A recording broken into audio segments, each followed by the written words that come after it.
the length of your eye contact should also be considered. You don't want to come across, you're doing it Weird, being weird. Staring competition. Obviously, there are certain things that you cannot do in the UAE that you could do elsewhere, but it seems very offensive and you're going to get yourself into a lot of trouble if you do it. If you're communicating with someone outside of your culture, be mindful about how that person would think, feel, and react. Because phone calls is one thing that drives me insane. You get the hello. Well, you called me. What do you want? Who are you? This is MannersUnfiltered. Learn about style. MannersUnfiltered, where you can learn all about the world of etiquette and manners. So welcome to another episode of Manners Unfiltered with myself, Emma Brain, and my amazing co-host, Orchids Roy. Now we were on to our latest episode, Communicating with Finesse. Yes, I love this topic. And it's really, really fantastic because it's something that is so important given that where we live, the UAE and Dubai, is such a multicultural melting pot of nationalities, all bringing their own ways of communicating. So, Orchids, I'm going to begin with you. And as an etiquette expert, how would you define finesse in communication, particularly in the context of the UAE? Yeah, so I would say that finesse in communication is about understanding, being considerate to one's culture, which means that if you're communicating with someone outside of your culture, be mindful about how that person would think, feel, and react, or maybe how they converse basically, because what might be funny to me or in my culture might not be funny in your culture. And also the words or the body language which I use to communicate, I have to make sure that it is considerate and it is respectful. So for me, that is finesse in communication, being mindful and also considerate of your audience. Be mindful of the words that you say, as well as the way that you say it, and also the words. Because again, everybody, all culture, they communicate in different ways. Yeah. So yes, that's how I would say it. And it comes down to that old saying, it's not necessarily what you say, it's how you say it. How you say love it. that Absolutely, turn of yes. phrase. So I want to add on actually, because when you've been here a long time, right? Another way for you to being considerate in your communication is to be patient. Yes. Right? If you want to say something, make sure that it's clear and it's respectful. And as a receiver of the message, I also have to be patient. Because when I first came here, I struggled to understand a lot of dialects? The dialect, the accent. Yeah. Yes, that's it. That was the word that I was looking for.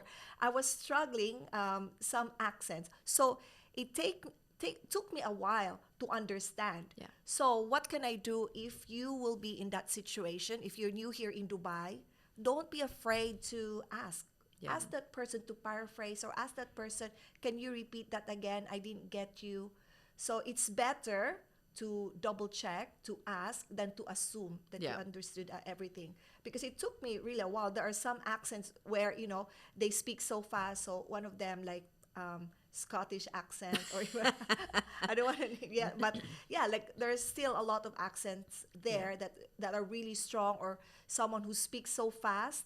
It took me a while to grasp and understand. It does. It takes it. You have to listen to it for a while to click in, and that's why people also, when they're talking, they have to understand that the language they're speaking in, whoever's listening to them, that might be their second, third, fourth language that they understand. So they have to slow down and speak slower and clearer to be understood. So it's a two-way street. It's active listening and active communication, and a little bit of emotional intelligence thrown in as well.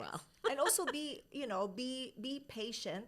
I know that not everyone speaks English. As a matter of fact, only based on my research, only 17% of the world population speaks English.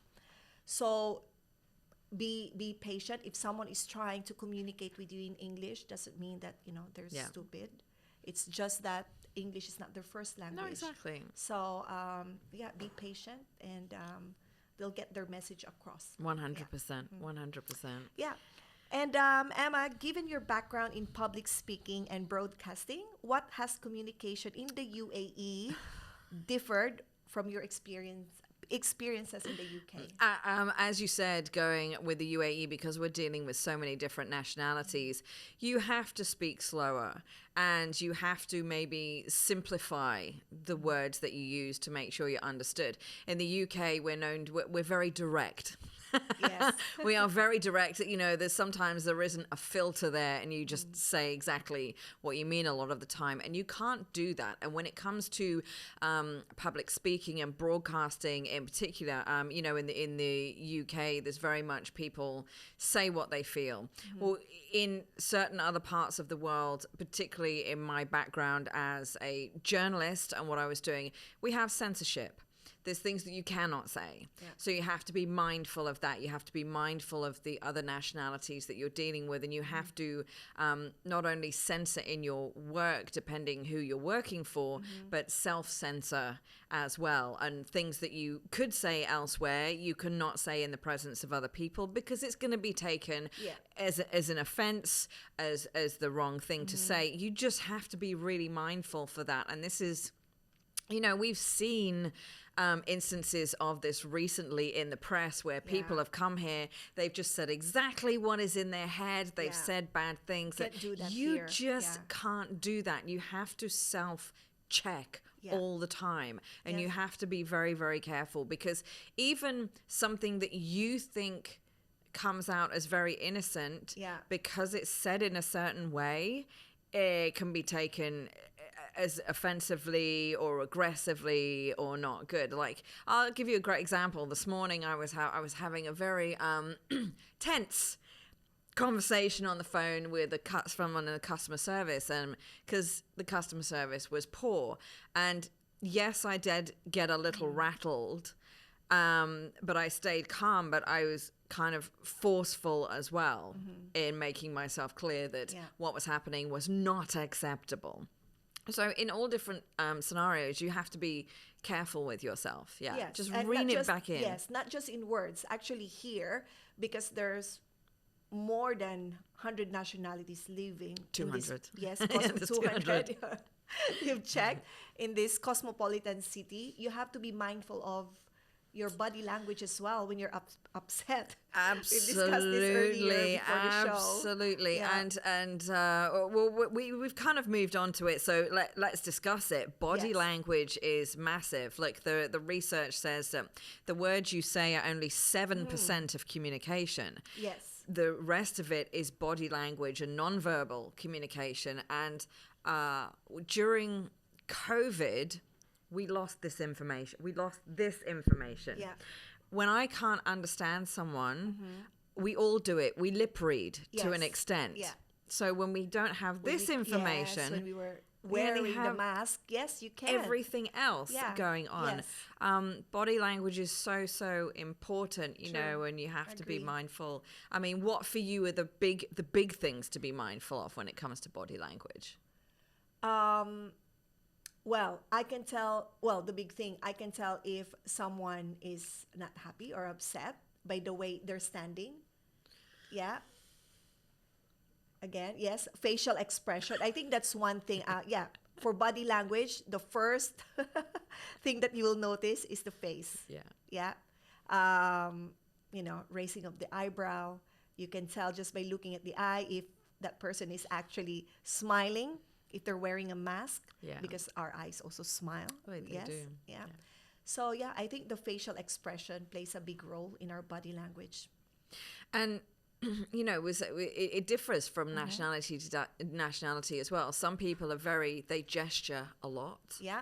They move their hands, yes. A lot. Whereas other cultures where people are very, small in their body language. It's very subtle. It's very insular. But also we have to be mindful of gestures with communication. Obviously, there are certain things that you cannot do in the UAE that you could do elsewhere. But it seems very offensive, and you're going to get yourself into a lot of trouble if you do it. Yeah, true. True. So basically, here in Dubai, there's a lot of body language that you will learn along the way. When you first come here, you know how people would say for, let's say, wait, or is that how they do it? Yeah, like, oh no, like this. Wait, wait, wait. Yeah. And yeah, there's a lot more. So moving on, Emma, are there any specific Arabic phrases or greetings that expats should know when living in or visiting in the UAE? You're asking the person that has the worst Arabic in the world. I've been here how long? Every time I try to learn Arabic, everyone speaks to me in English. yeah. It's very but I need to learn Yes. Ahlan, of course. Yes, Hello. shukra- Good yes. morning. Marhaba. Ahlan. Marhaba. Yeah. Welcome. We have Sabal Khair. Wow. Good morning. Salam alaikum. You know a lot, Wa yeah. alaikum salam. Yes. Nam, no. No. Sorry, no. Nam, yes. Yes. La, no. Shway, shway with the hand signal. Yes, Shway, shway, yeah. habibi. Slow down, wait. Yalla, yalla. Everyone was Yes. like, yalla, yalla. Yeah. Mafi mushkala. Everything's okay. It's okay, brother. Mafi mushkala. We obviously have you hear inshallah a lot. Yes. Inshallah. Yeah. I got that. And yalla. Yalla, let's go. Good, So yeah. So- shukran, obviously, thank you. Yeah, I think it's important to remember that when you visit a country, try to learn how to say thank you and hello in their language because local people appreciate that. You know, Absolutely. you're trying your best to learn their culture. I want to, depending where you come from, kifig or kif halach, how are Okay. you? Nice. I'm very well. Thank you for asking. Okay, then We've spoken a little bit about the body language. Can you tell me, are there any miscommunications or language faux pas that you've come across in your role as an etiquette coach, or in general? What have you come across and you've gone, oh no, that's bad? okay. I think so. Body language, I'll go back. So I think it's very respectful here in the UAE when you're talking, you're communicating with someone to look at them in the eye. But then again, the length of your eye contact should also be considered because you don't want to come across, you know, you're doing it Weird, being weird. staring competition. Then again, you know, especially if you're communicating with the opposite sex. Yeah. But it's important to make eye contact. I think one thing that you have to be mindful of is the touching. Yes. Yes. Again, with the opposite sex, because in this part of the world, we're not really encouraged to, you know, be touchy-feely. Yeah. You know what I mean? Yeah. So avoid touching the other person, especially in a professional setting, and especially with the opposite sex. So I Absolutely. think that's one thing that I can share. Yeah, I mean, look, it's most of us in the business setting will go in for a handshake. It's Yes. one thing that you tell a lot about another person, but you have to be mindful that some women will wait to be offered is what I Yes, would wait say, to be offered, because yes. if a lady is covered, the chances are she's not going to want to shake your hand. And the same with many men, depending on their background, they won't shake the hand Yeah. of a female. So I always say wait to be offered, because you don't want that awkward situation where you're going for the handshake and you're left hanging, or Yeah, you have to yeah. go like, oh no, you know. It's Yes. happened. It's Yes. happened a lot, and it's awkward, and it makes you both feel awkward, and it's just it's very uncomfortable situation. Yes. Read the room, basically. True. And going back to your question about my language faux pas, Arabic language faux pas here, my experience, the word my, the first time I heard the word, I didn't know that it's water. And I thought I'm like, no, that's my water, my. I didn't know my. So yeah, that was my hilarious experience about the language. I mean, there's a lot of misheard words depending on the dialect and the accent and where people come from. You just have to, a pinch of salt. But I would say, just with the gestures, be very careful, because people have got themselves into trouble with the gestures. Yeah, true. And words that you say, and offensive language is obviously Yes, not acceptable not here acceptable. either. And we have to be Absolutely. careful, and that's across the board. It's in person, it's on social media, it's in emails, it's on WhatsApp, it's everything. You have to be careful with the language that you use. True. Yeah. Good. So, Emma, given the multicultural nature of workplaces in the UAE, How can expats ensure their communication is clear and effective without unintentionally offending someone? I would say, as I say, you have to keep it very generic to make sure everyone understands everything. Don't go into your own personal slang from where you come from. Yes. As you said, some of us are a bit jokey and we have great senses of humor, but which doesn't necessarily go down or gel well with other people. So you just have to, when you're dealing with business communication in particular, it has to be very straight down the line, even if it is going to come across as But the problem with that is it doesn't always come across as very friendly or formal, very friendly or communicative. So you just have to be careful with it. You have to find your way. Again, it's about understanding who you're speaking to as to how much you can get away with or how friendly you can be. I mean, it's like if I go back to... I'm very old school in like email communications. It's like, dear sir, stroke, madam. I get so many emails, dear sir. They haven't even bothered to Check, to check or research. Yeah. So it's standard etiquette, dear sir, madam. And then just... I hope this email finds you well. It doesn't actually, but there you go. Yes. And also one thing I want to mention is to avoid topics on religion, finances. Yeah, I mean... You mentioned that, before the show about how some culture, it's normal for them to actually ask, like, how much do you earn? No, or don't ask that. I mean, look, in these are kind of the taboo subjects. For me, when you're meeting people for the first time, you don't talk about money. Yeah. You don't ask their personal status. It's not your business. You don't ask what their religious background is. It's not your business. You don't know them well enough to be able to ask these questions. These are friend questions. Even to be honest with you, money is a taboo subject anyway. You should never ask someone how much they earn. Or or anything. It's not a good topic to discuss. Yeah, no, it shouldn't happen. Cool. Yes. So, what are the essential etiquettes when it comes to professional emails and phone calls and meetings in the UAE? Okay, so it's very important. Here we are still very formal in our communication. So make sure that you start your email with a formal greeting. Yeah. And it's also nice to add, a touch of being cosmopolitan.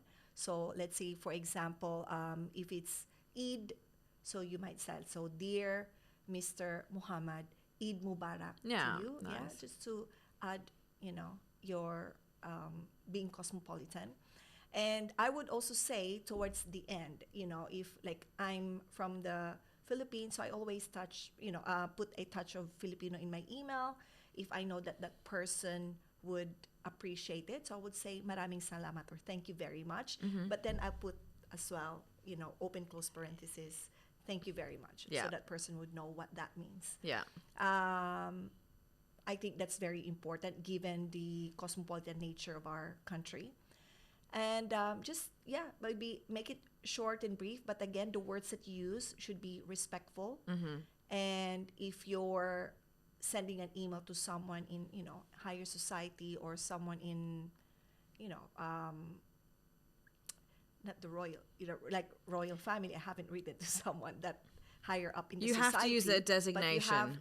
Use that, the appropriate designation. Your Excellency, Yes, that's whoever you're speaking to, you got to put their proper designation in there. Yeah. And I want to ask you about phone calls, because phone calls is one thing that drives me insane here, particularly people that are doing the cold calling for business. You get the hello.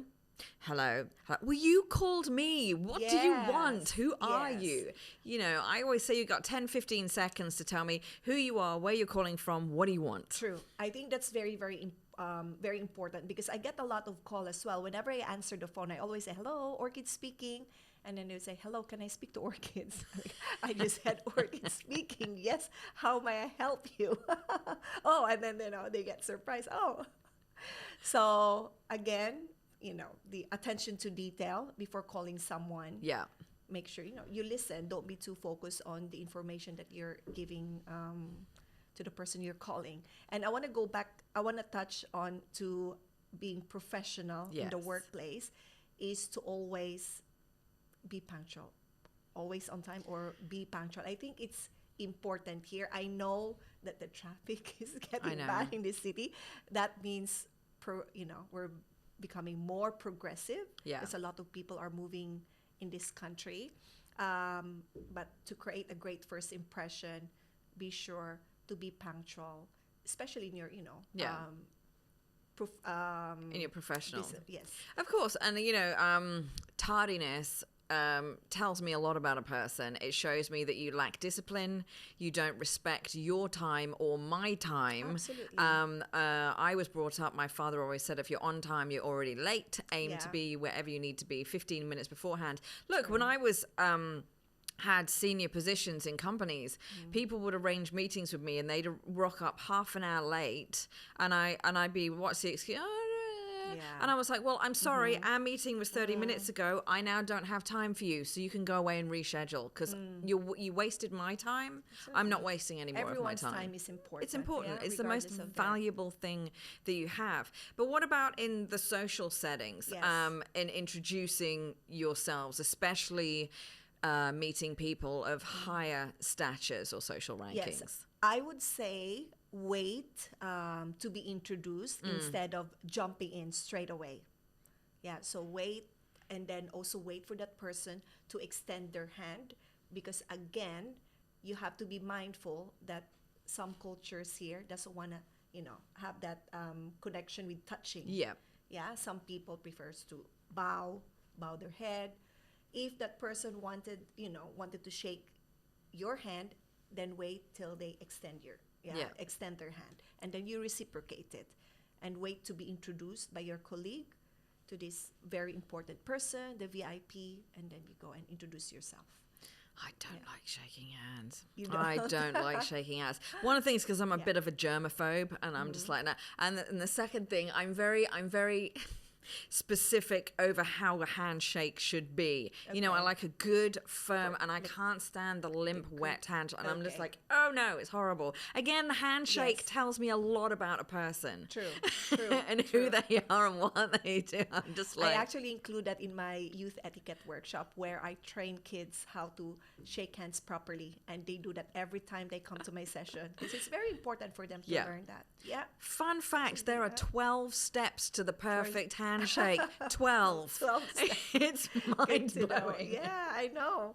So another question is, when socializing, what are some controversial topics that are considered taboo or sensitive? So we've talked about money. Yes, like money. Finance. Is anything So anything else you can? for me, it's remember? money, religion, personal status, Politics. politics. Stay away from those things that are likely to cause arguments or disagreements.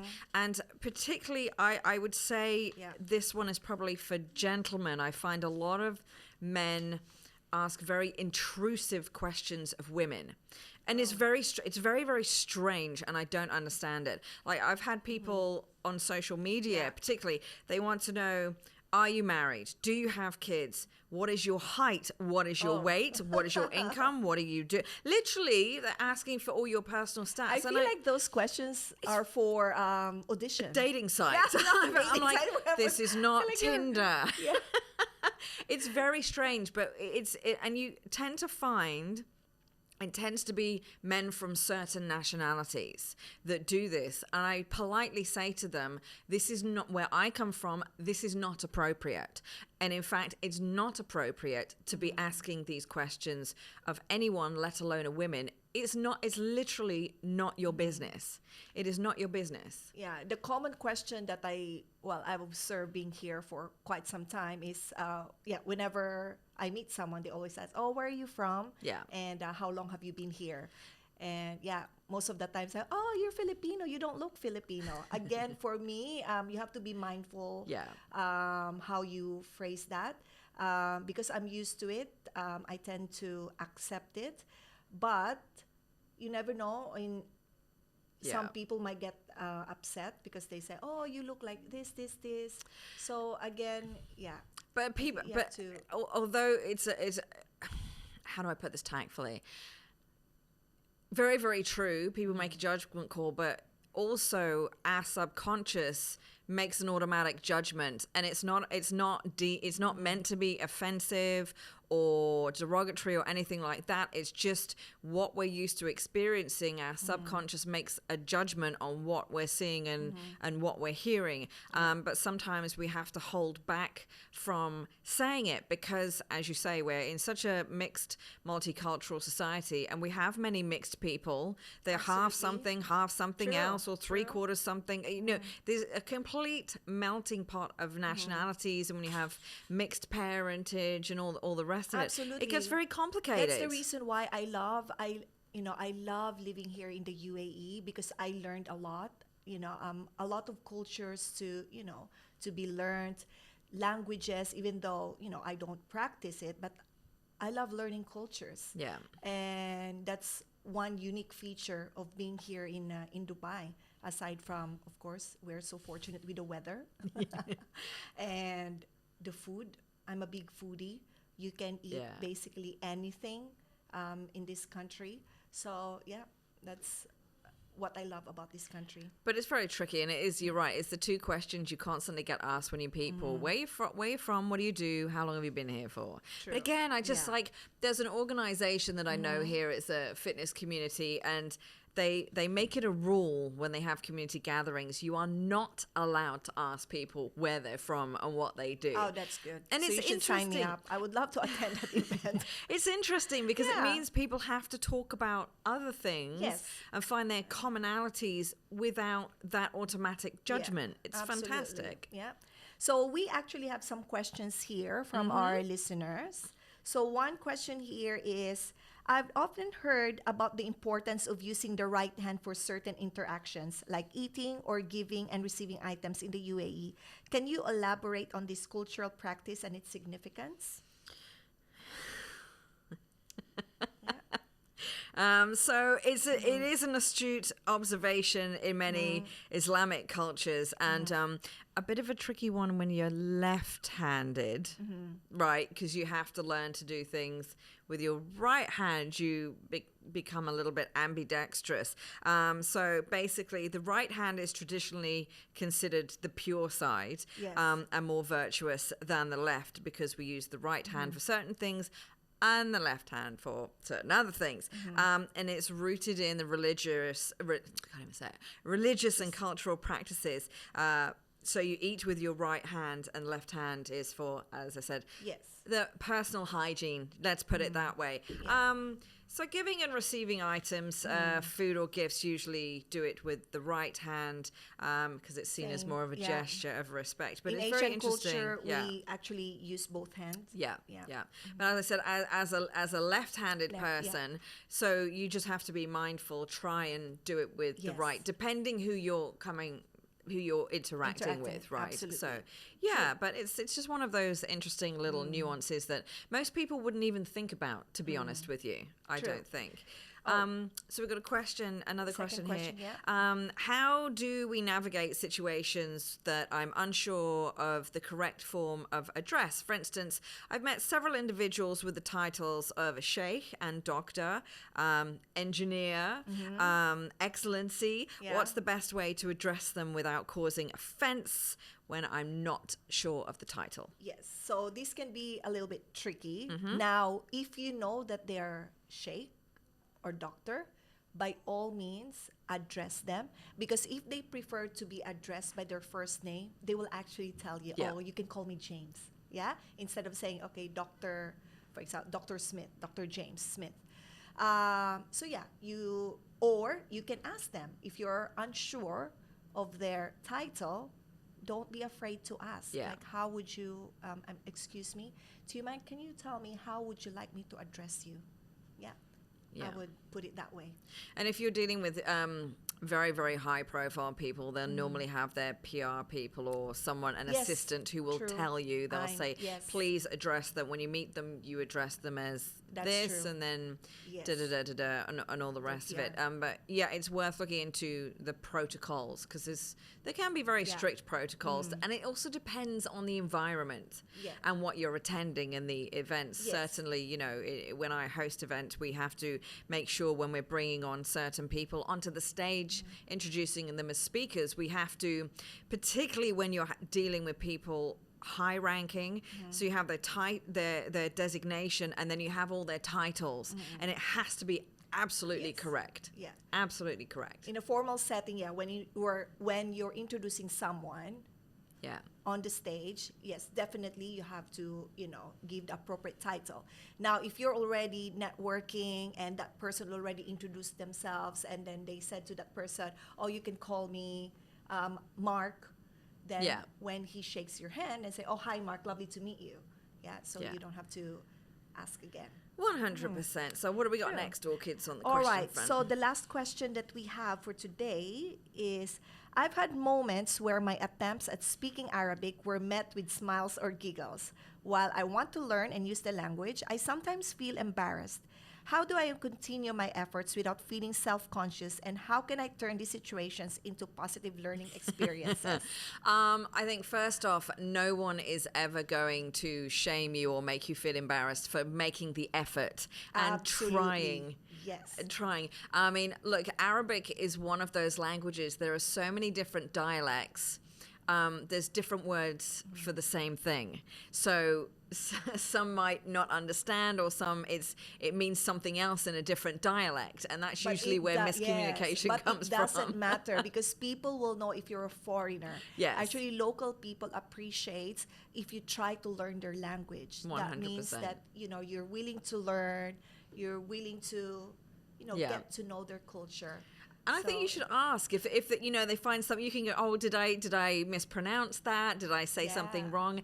Ask them to correct you. Yeah, And there's nothing wrong. absolutely, Yeah. 100%, they'll help you out. I mean, honestly, Absolutely, yes, and they will love teaching you more words. Yes.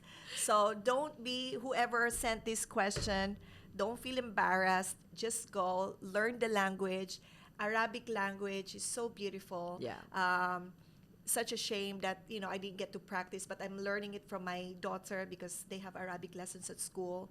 So I think one of the hardest things with Arabic is knowing which dialect to learn, because there are so many different dialects, and not everybody understands everybody else 100% of the I time think what because they're they're so learning different. in school is the formal way. Yeah. So I think, Okay. yeah, So, yes. but there are so many different ones, and this is what I need to look into myself, because where we are in this region, it's Khaliji Arabic, which the Emiratis use.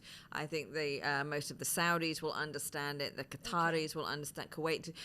Most of the GCC region will understand Khaliji Arabic, but some of the others yeah. will not. They differ so much. It's actually mind blowing how much they Yeah. do differ. So it's trying to find which one is right for you that you're going to get the best advantage out of. Good. I really love this topic today. So I hope you guys learned something, and would love to hear from you if you have, additional questions for me and Emma. Send us your question, and we would love to hear from you and any suggestion on our future topics. Absolutely. So you can leave, obviously, suggestions and questions in the comments, or we do have an email address, mannersunfiltered@gmail.com. So feel free to get in touch with us there. But great episode. Had fun with this one. Bye, guys. Where you See can ya. learn all about the world of etiquette and manners. Manners Unfiltered. This is Manners Unfiltered. Learn about style. Manners Unfiltered. The UAE culture is all that matters.